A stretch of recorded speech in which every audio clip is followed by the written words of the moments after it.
line, and then right there, back of the car just comes around on him, Steve. We talked about the balance between downforce, driving the car in the ground, but that robs speed. Downforce makes it drive better. Take it off, it goes faster, but this is the result. Yeah, 15 laps on tires, you're starting to lose some mechanical grip.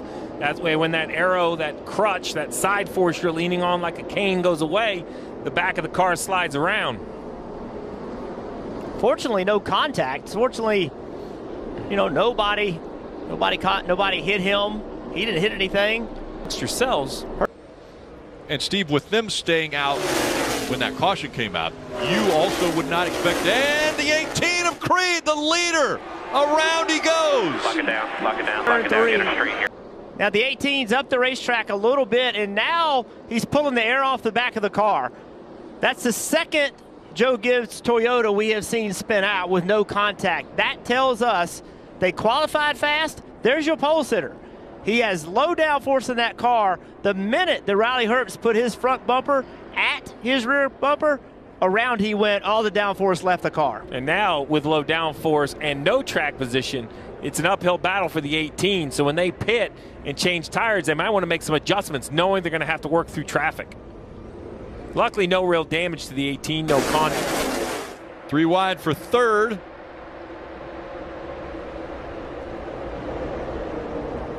And now jockey for position, he gets caught. Austin Hill sideways on the backstretch into the grass. He'll slide back up into the field. Let's see if he can keep it down. He does. Caution comes out. And you see him coming back across the field right to that point, and then off the front bumper. I think that's the 88 of Quapple. I don't believe the 88 did anything wrong. He's holding his lane. The 21 just switches lanes and kind of comes across the 88's bumper. This would be great on the onboard. Yeah, watch his eyes. Watch his eyes. Looking to the left. He thinks he's clear. Looking again, looking again, looking again. Thought he was clear, and he wasn't. That right there is what low horsepower drafting type tracks. From that entire time, he was looking to see if he was clear. He ended up making contact with the 88, and around he went. And he's been on and off pit road. It looks like they just changed the tires. I don't think there's a whole lot of damage on this 21. I think what you were seeing is a flat left front as you drove around. Can you fault Quapple for this? Carson Quapple in the 88, he just stayed in the gas. No, he could have let just going to pop out of line and kind of easily go by the 30. Oh, contact made into the wall hard. Did not clear Sieg and got into the wall with the right front. The 9 of Brandon Jones is sideways. Oh, and a little contact there as well. The 1 of Sam Mayer caught up in this. The 90. Sieg had been having trouble off turn 2. He did again. Herbst got a big run. Tries to get back in front of him and just completely misjudges it. Yeah, just simply not clear. Wants to come up, try to open that entry into turn 3. He has so much momentum here, he thinks he's clear. He's trying to cover that outside, and the 39 had to lift. The 9 got into him. To your point, Jeff, I think that he's passing the 39 with such pace that he thinks he's going to easily go by him. And at the same time, the 9 kind of gets to the 39's bumper and surges the 39 forward, which changes the pace of overtaking. It's kind of like passing someone at the interstate, not checking your blind spot. That person's decided to speed up. You're changing lanes. They're still on your bumper. Man. And Brandon Jones, once again, sitting there minding his own business. And another wreck. He had nothing to do with it. And then late, you mentioned the 00. He comes into the picture as well, trying to find the 1. So there's the 9 spinning. All right, there's the 1. He gets in the grass, then into the 16 in front of him, and they go spinning behind them. The 10 involved in it. So Daniel died. There's the 10 of Daniel. There's the 15. 3 wide on the bottom. Yeah, there you go. Lewis chases it up, catches the 27 and the 10. Jeb kind of gets it going. No, he ends up spinning around in the grass. The 10, Daniel Dye, doing nothing wrong. 3 wide top. 15 just gets loose. Bad air situation. You see him chasing the back and then goes up the hill. sees part for the 97 and the 44 to get through. We're racing for about 16th position there. And Jeff, you know, you talk about this a lot over the last 10 years of covering this series. I think we've had to learn that, you know, this is not the Cup Series. It's Xfinity Series. It's a feeder series. We see a lot of Cup stars come down and run this series, but it's for the younger drivers to learn. And when you see that mistake right there of Lawless Allen in the 15, where else do you get to experience this, right? 2 Mile, Michigan, not a lot of testing. That's not going to be learned in the simulator. You have to come out and get in these positions to fill that memory bank of experience, and it was just toward the bottom, and there it is. Oh. Tad Boyd, the spotter, was right. That was a huge hit. It's for a car that had issues today. He's 22 laps behind. Backstretch, the field. 2 by 2 for fifth and a big wreck. The 88 gets caught up in Carson Kvapil. The caution comes out. That will end the race. Upside down and over. Goes to 28. So Kyle Sieg back on his wheels. Right down the back straight away. Like somebody got in the right rear of Kvapil, and that just piled everybody up. Sieg upside down into the wall. Wow, and a long slide all the way down to the grass and then flipped back over. Fortunately ends up on its wheels. I couldn't tell what started it, some back and forth, but the result, the 28 upside down, NASCAR making the absolute correct decision, instantly putting the yellow out. Such a severe accident, you got to get safety workers out right away to these drivers. I think if the cars kind of would have stayed going, we could have seen that race back to the line, Rick. But as soon as any sort of impact, I think the 88 impact in the outside wall was really enough to throw the yellow, but either way, it seems like it's hard to tell, but 45 gets into the right rear of the 88, gets the car spinning. That's a scary wreck. We'll see. Gain some racetrack position as the 11 and the 23 continue to fight for the lead, and the 11 goes around. The 11 slid into the wall and then into the grass he goes. Caution comes out. That's the other side of that wake we've been talking about, momentum, Steve. Making a big gain, wide open in the gas, slides up behind, and as soon as he does, he loses downforce and around it goes. Didn't look like he actually tagged the wall. He tried to keep it off of it. Right there, he's in trouble. Saw the fire come out of the exhaust pipe? That's him lifting off of the throttle. Yeah, when you get right behind that 23 but still have wheel in it, the air shuts off to the diffuser underneath the back of the car. Instant aero shift. Downforce comes off the back, sometimes even adds to the front, makes the car turn. Wouldn't have been around able to. You win. Then the 16. That thing blows on the straight. Yep. All the tires went down after he was sliding it. So remember the concept of lower air pressure. So at short tracks, we have different conversations, right? You get the tires really close to flat because they. Big shove there coming from the 3 of Austin Dillon to Ty Gibbs. Pushes him out and trying to close the gap on Chastain and Busch, who rocketed on this restart. Oh, and around goes to 5. Big Kyle Larson involved in this one, as well as the 14 of Briscoe. Multiple cars. You see Buescher, last year's winner, in the grass. Buescher's one of those guys. He's racing to try to get in the playoffs. A lot of damage. Does he have? Look at the damage to the 5 of Larson. Loose up the racetrack. The 15 slow in front of him. Oh, the 5 just gets loose by himself, spins out, and as he comes up, he really collects. I think that's a 23. We didn't see that originally, but that's a pretty heavy damage to the front of the 23. Another car, Jeff, who is in this bubble conversation.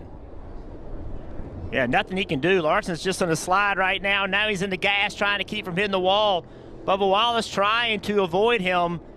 Contact. Gilliland comes in hard. Yeah, Gilliland had gotten sideways too on the lower part of the track. Got into the 20 of Bell, it looked like. Logano had already had issues. He was racing to try to be the first car lap down. But this just, so there's no argument about Kyle Larson's skill level. The guy, you know, people make the statement that he's perhaps the best to drive a race car, right, with everything we see him do. And then you take a race car that could run up front, with great raw speed, and you put him in these air situations, and his car spins out. Well, when you're out front, your car drives completely different. And when you get back here, now your car doesn't make near the grip. Denny Hamlin yesterday spun out all by himself trying to race for the lead. These cars are difficult to drive. And aerodynamically, they're very difficult. Right along, this is a great shot. You can see how aggressive it is. Locking, shoving, hitting. Bubba drives the car in the corner pretty deep. Larson even deeper. Larson in the gas. And now everybody knows he's in trouble. Bubba Wallace was out of the throttle. He saw it coming. But it's nothing you can do. It is a helpless feeling. You could hear Bubba Wallace, the second to 5 car, the right rear.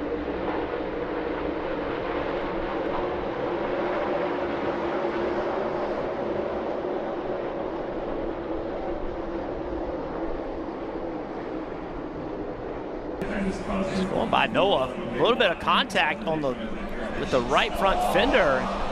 Car turned sideways and just flipped in the air. That is, quite honestly, that's just not acceptable. There's no way that a car, when it turns like that, should get up in the air that easily. There has been millions of dollars and hours of time spent to prevent that from happening. That's going to catch everybody by surprise.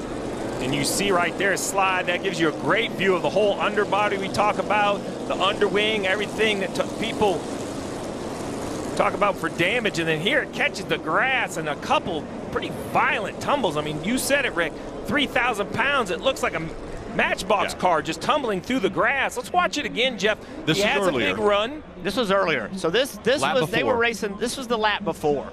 And, you know, obviously drivers upset at each other.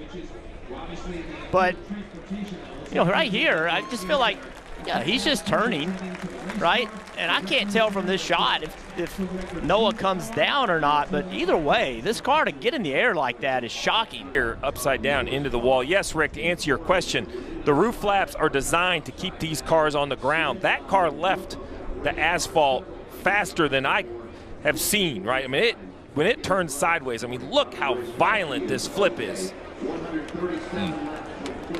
Wow.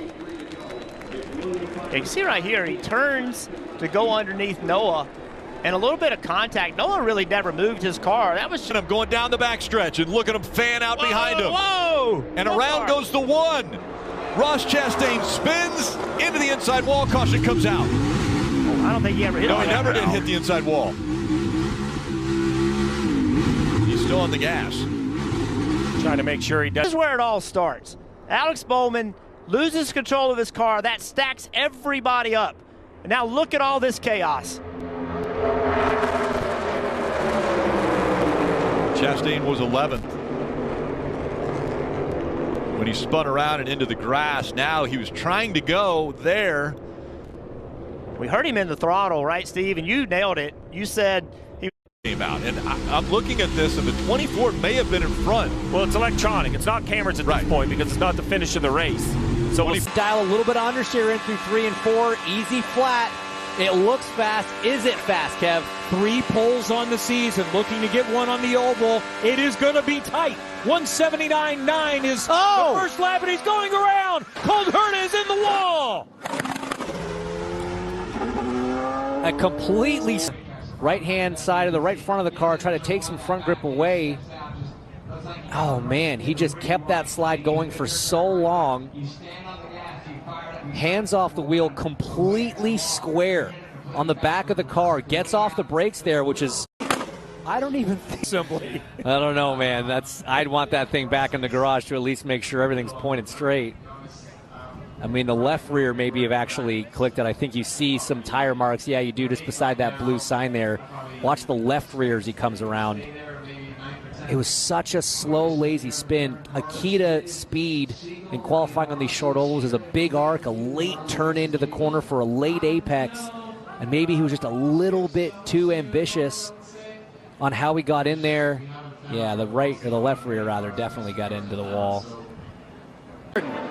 Oh! Is that Daly or is that Grosjean? Meanwhile, further back, I think this is what led to the issue. Rinus VeeKay getting crossed up. and then Grosjean gets into the back of Connor Daly. Kirkwood gets in the back of Kirkwood, who gets into the back of Connor Daly. So bigger damage, I think, to the 27 and the 77 than actually of the 78 of Daly. Right. Yeah. So you see the front wing completely folded under on the 77 of Grosjean. But it all starts with the green car, Arenas DK, getting loose off of 2. Watch the green car 2 ahead. One back, Vermont. Check up. Yeah, it's a good clip of the wall for Kirkwood. You see the steering wheel immediately go left hand down. That means big damage. The right rear got in there, and same to the 77. Coming through. Can he hang on? No! Newgarden going around. That's what Will save involved. Let's go back and take a look at what happened here with Joseph Newgarden. You can see all of the debris and marbles up high at the exit of turn 2, but miraculously, A, kept it off the fence, and B, look at how quickly IndyCar gets to a yellow flag situation to protect Joseph Newgarden. And that was the move right there. He had to make an adjustment late in the corner with Alex Pilot slowing down a bit. All clear behind. Go ahead and catch up. Catch up to the pack here. So this would be a lot of fun to watch here, guys. For the win. Side by side with Kevin. They touch. And he goes around. Heavy damage for David Malukas.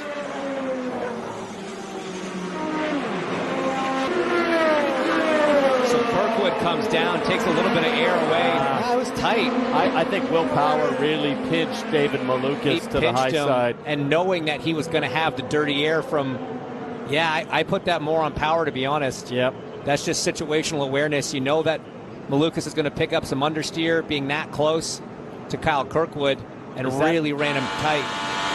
Is that enough for race control to lean in? Low. All right. Newgarden really slow to bring him to speed. This is a crash with Rossi and Power. In the back, you see Jack Harvey as well. Connor Daly gets some debris. This might cause a red flag, guys. This might cause a red. See a green light. There it is. It's on. What's the rule? Does he have to go immediately? Can anyone else? And everyone can go once the green light is on. Which we see Pilot come to the inside. That's allowed. Yeah, what you can cut. You can't come out of line once the. You can't come out of line until the green light comes on. Look at that. Pilot escapes again. If he had stayed in line, he is collected in that. He's probably into the back of whoever was in front, and then collected by Power getting hit. Yes, it's that car has been an absolute magnet. I don't know why. I do not know why they would just keep backing up and not going. I do not understand it. Anyway.